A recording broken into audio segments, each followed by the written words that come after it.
Good morning student. This is chapter 4 history class 11 the Central Islamic land and the topic economy, agriculture, urbanization and commerce. ये जो topic है उसमें जो agriculture part जो है हमारा कंप्लीट हो चुका है और आज हम अर्बनाइजेशन एंड कॉमर्स जो है वो कंटिन्यू करेंगे। देखिए एग्रीकल्चर जो है वो प्रिंसिपल ऑक्यूपेशन था इस्लामिक स्टेट का। तो यहाँ पे जितने भी स्टेट्स जो इस्लामिक कंट्री में कन्वर्ट हो गए थे उनमें जो रूलर थे उन्होंने किसी भी तरह का चेंज नहीं किया। वो जो पहले जो उनका प्रिंसिपल ऑक्यूपेशन था वो एज यूजुअल वहां पे रहा। लैंड ओनर जो हुआ करते थे वो या स्मॉल फार्मर के पास भी लैंड थी और यहाँ पे बिग फार्मर्स के पास भी बहुत बड़ी लैंड थी। यहाँ पे एक चीज ये थी कि जो यूनिट थी, जो लैंड का डिवीजन था वो बड़ी बड़ी यूनिट्स में हुआ करता था और बहुत सारी जो लैंड है वो स्टेट के ओनर्स के पास हुआ करती थी। ओके, तो ये स्टेट ओनर्स का काम था टैक्स को कलेक्ट करना। टैक्स को कलेक्ट कर कर ये जो है वो स्टेट के पास जो है सेंड किया करते थे। अब एक चेंज जो यहाँ पे ये मिला कि जो पेस्टोल पहले वहां पे होते थे अब वो सेटल्ड एग्रीकल्चर उन्होंने शुरू कर दिया और जो इस्लामिक स्टेट इट मीन्स इस्लाम का कंट्रोल हो जाने के बाद में बहुत सारे जो लैंड ओनर थे वो अपनी लैंड को छोड़कर जो है माइग्रेट हो चुके थे। तो उन स्टेट के द्वारा उन पे कंट्रोल कर लिया गया और उसे मुस्लिम एलाइट्स को दे दिया गया और जनरली ये मुस्लिम एलाइट्स जो थे वो खलीफ फैमिली के ही मेंबर हुआ करते थे। जितनी भी एग्रीकल्चरल लैंड थी वो सारी के सारे स्टेट के कंट्रोल में थी। यह स्टेट एग्रीकल्चरल लैंड जो थी उसके ऊपर टैक्स लिया करते थे। तो जो मेन इनकम का जो उनका सोर्स था वो था टैक्स। नॉन मुस्लिम जो लोग थे उनसे खराज लिया जाता था। ये खराज जो उनकी क्रॉप का 20 to 50% हुआ करता था और मुस्लिम जो थे उनसे उशर लिया जाता था। मुस्लिम जो होते थे उनसे उशर लिया जाता था जो 10% ऑफ द क्रॉप हुआ करता था। तो उसका रिजल्ट ये हुआ कि जो नॉन मुस्लिम थे वो मुसलमान बनना शुरू हो गए। इट मीन्स उन्होंने इस्लाम को एक्सेप्ट करना शुरू कर दिया। मेन रीजन यही था कि वो यहाँ पे इस टैक्स से जो है बचना चाहते थे और उसका रिजल्ट ये हुआ कि स्टेट की जो इनकम है वो रिड्यूस होना शुरू हो गई। इसके लिए स्टेट ने क्या किया कि जो कन्वर्जन प्रोसेस थी उसको रोक दिया और same policy of the taxation उन्होंने इम्प्लीमेंट की। 10th सेंचुरी में अब टैक्स कलेक्ट करने के लिए उन्होंने ऑफिशियल्स को अपॉइंट करना शुरू कर दिया जिनको सैलरी दी जाती थी। अब टाइम टू टाइम जो है एग्रीकल्चर में चेंज होना शुरू हुआ। एग्रीकल्चर जो है वो प्रॉस्पेरिटी की तरफ मूव होने लगा और पॉलिटिकल स्टेबिलिटी उसके साथ साथ चल रही थी। यहाँ पे देखिए एग्रीकल्चर प्रॉस्पेरिटी के पीछे रीजन उन्होंने ये बताया है कि वहां के जो रूलर थे उन्होंने बहुत सारी फैसिलिटीज जो है वो एग्रीकल्चर के लिए वहां के लोगों को प्रोवाइड करवाई है, जिसमें इरिगेशन सिस्टम को उन्होंने डेवलप किया है और साथ ही टैक्स कंसेशन दिया है ताकि कोई भी फार्मर जो न्यू लैंड को एग्रीकल्चरल लैंड में कन्वर्ट करता है उसे टैक्स में कंसेशन दिया जाता है, उससे टैक्स कम लिया जाता है ताकि ज्यादा से ज्यादा लोग जो है ओपन पड़े हुए एरिया को जो है एग्रीकल्चर में यूज करें। ओके, तो ये था हमारा एग्रीकल्चर से रिगार्डिंग और आज का जो हमारा है वो है अर्बनाइजेशन। देखिए अर्बनाइजेशन मतलब शहरीकरण, development of the urban areas. तो यहाँ पे इस्लामिक स्टेट की बात कर रहे हैं हम लोग। तो पॉपुलेशन जो है वो इंक्रीज हो रही थी कंटिन्यूटी के साथ, वहां पे पॉपुलेशन में इंक्रीजमेंट देखने को मिल रहा था और न्यू सिटीज जो है डेवलप हो रही थी। ये न्यू सिटीज डेवलप होने के लिए क्यों यहाँ पे न्यू सिटीज के ऊपर इतना फोकस किया गया? तो mainly to settle the Arab soldiers. तो ये अरब सोल्जर्स के को सेटल करने के लिए ये न्यू सिटीज जो है वो डेवलप की गई थी और सोल्जर्स उस समय बहुत इंपॉर्टेंट थे क्योंकि लोकल एडमिनिस्ट्रेशन में सोल्जर का बहुत बड़ा रोल था। तो प्रोटेक्शन के लिए उन्हें सोल्जर की रिक्वायरमेंट थी और सोल्जर को ये पूरी फैसिलिटी के साथ वहां पे सेटल करते थे। अब ऐसी जो न्यू सिटीज थी, बहुत सारी न्यू सिटीज डेवलप की गई, जिसे मिस्र बोला जाता था। आपके ईरान में आपका कुफा एंड बसरा था। तो ये सिटीज जो है वहां पे न्यू सिटीज है जो डेवलप की गई थी। अब देखिए पॉपुलेशन इंक्रीज हो रहा था। एक एग्जांपल हम लेते हैं कि विद इन हाफ सेंचुरी जो बगदाद है उसकी पॉपुलेशन जो है 1 मिलियन तक पहुंच गई।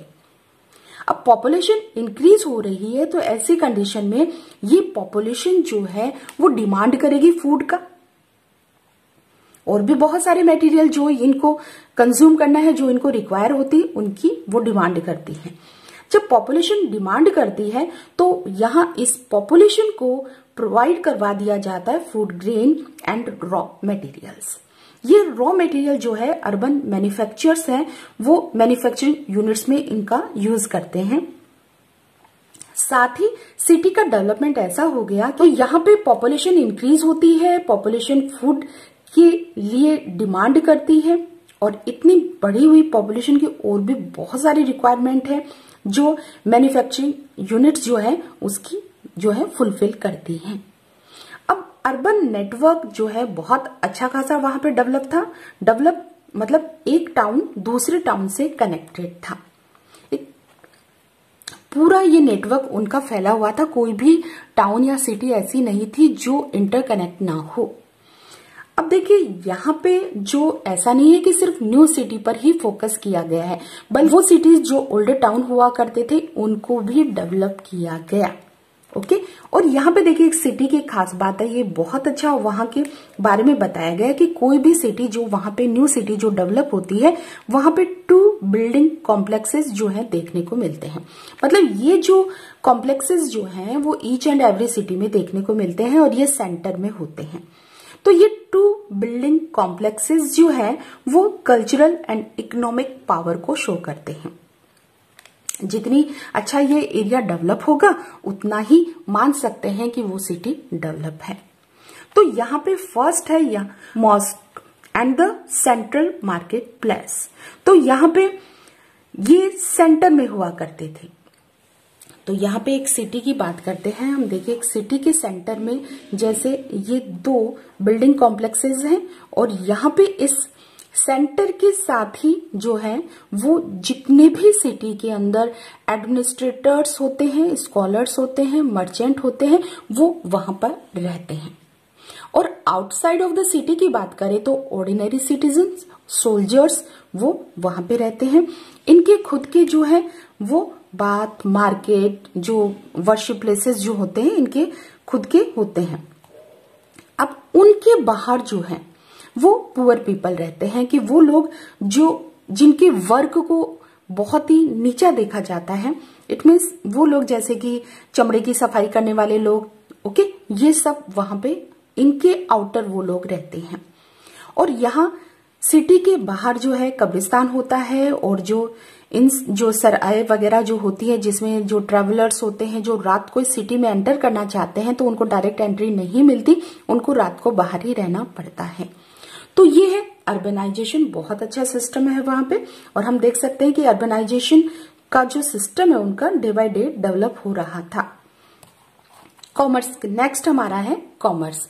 देखिए कॉमर्स यहाँ पे बहुत अच्छा ट्रेड उस समय चला हुआ था, और ये ट्रेड जो है वो बहुत सारी अदर कंट्रीज और कॉन्टिनेंट के साथ उनका था।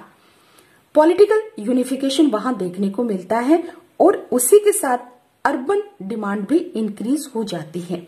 ये अर्बन डिमांड क्या है? फूड से रिगार्डिंग, और बहुत सारे लग्जरियस आइटम जो होते हैं उनकी डिमांड जो है वो लोगों के द्वारा की जाती है।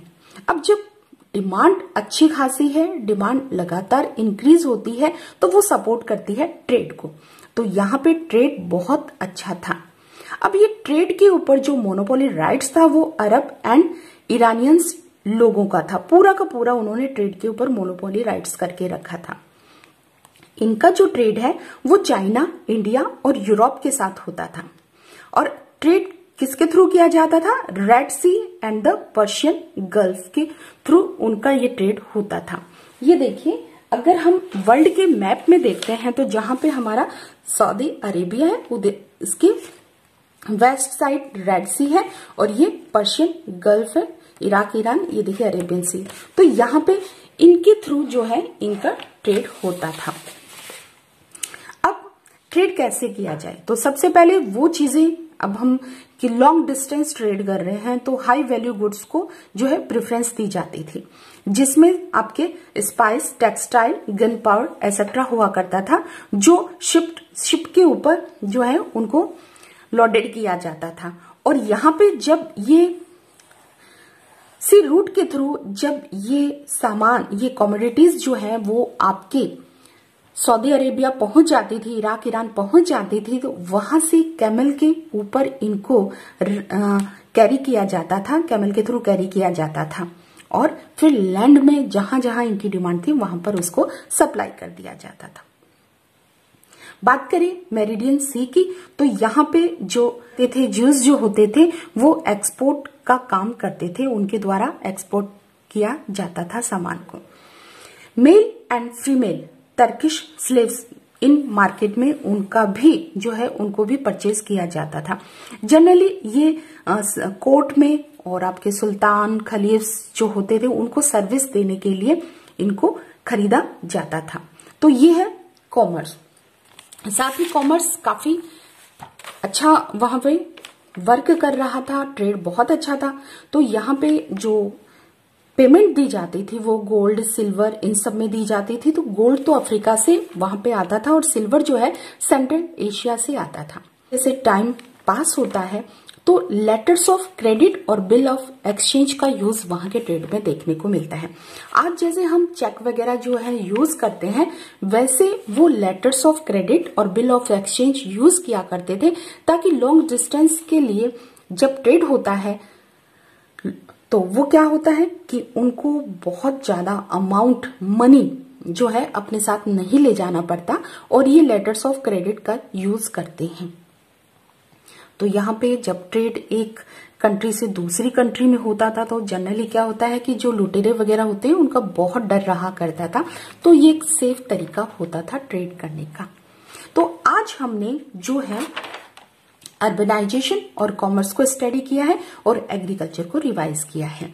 तो यहाँ पे जो है हमारे जनरली इस चैप्टर के अंदर क्या है कि हमारी बहुत सारे जो इस्लामिक वर्ड जो हैं उनका यूज किया गया है, अरेबिक वर्ड का यूज किया गया है, जिसका आपको मीनिंग याद होना चाहिए कि हाँ इसे अरेबिक लैंग्वेज में क्या बोला जाता है, उसका मीनिंग क्या है। Okay, thank you.